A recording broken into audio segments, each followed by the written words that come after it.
Hi, it's me again. Today we are going to make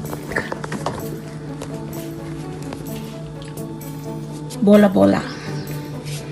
Puso ng saging na bola-bola. We have flour in here. 3 tablespoons of flour.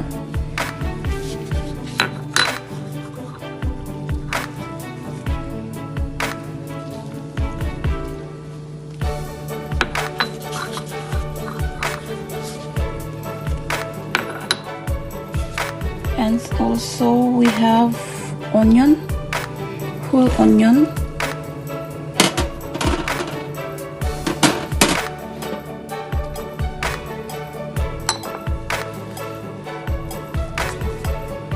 and garlic,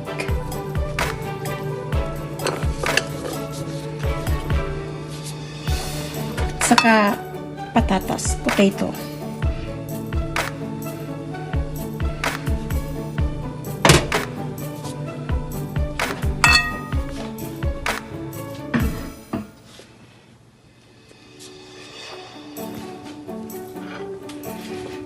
This is green potato. So, and also 3 eggs.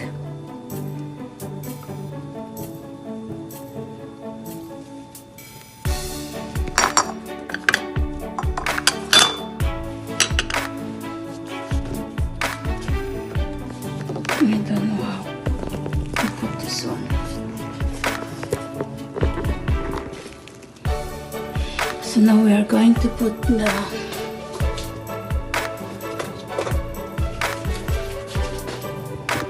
salt,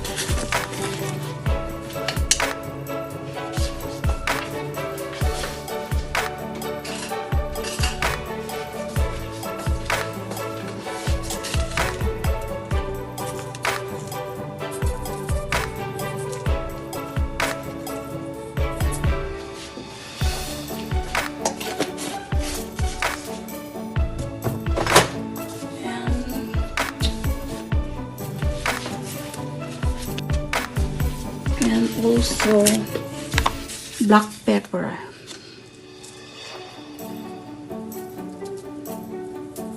Daming black pepper.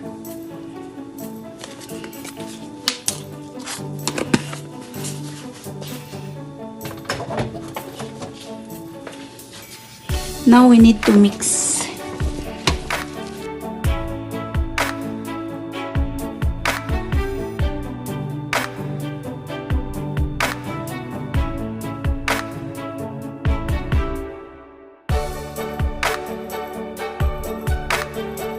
Yung puso ng saging, pinakuluan ko na yun sa kapiniga ko.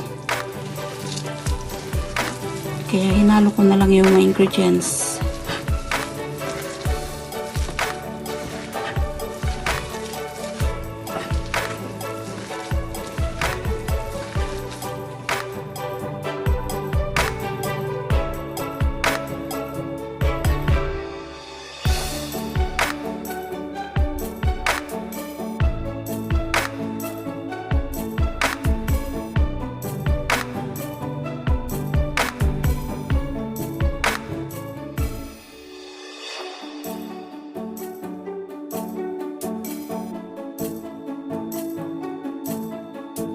Hinaan natin yung apoy kasi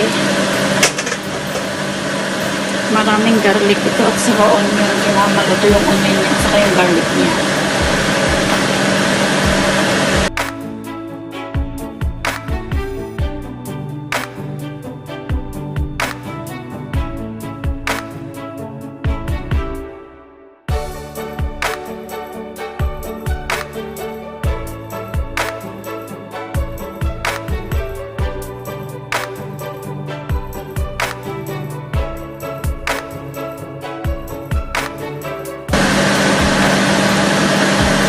Actually, sa barrio noon, sa barangay namin noon, ang niluluto lang talaga namin, nilalagay namin sa puso ng saging is harina, paminta, asin, itlog,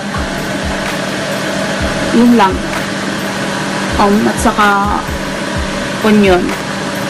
Pero Nung nagtrabaho ako sa Hong Kong, yung amo ko doon, vegetarian, si Margaret. Kaya tinuruan niya ako how to make the bola-bola. Mix bola-bola. Kung minsan nilalagay ko yung beans, pwede rin ang beans, black beans. Ball yung black beans or yung nakakyan na lang. Durugin mo yun, yung beans. Tapos, lagyan mo rin ng patatas na ginadgad. Saka ihalo mo sa puso ng saging. Kaya siya yung nagturo sa akin na lagyan ng patatas at saka beans. Pero ito, di ko nilagyan ng beans kasi alam niyo na may rayuma na ako. Di ko na pwedeng kainin yung beans.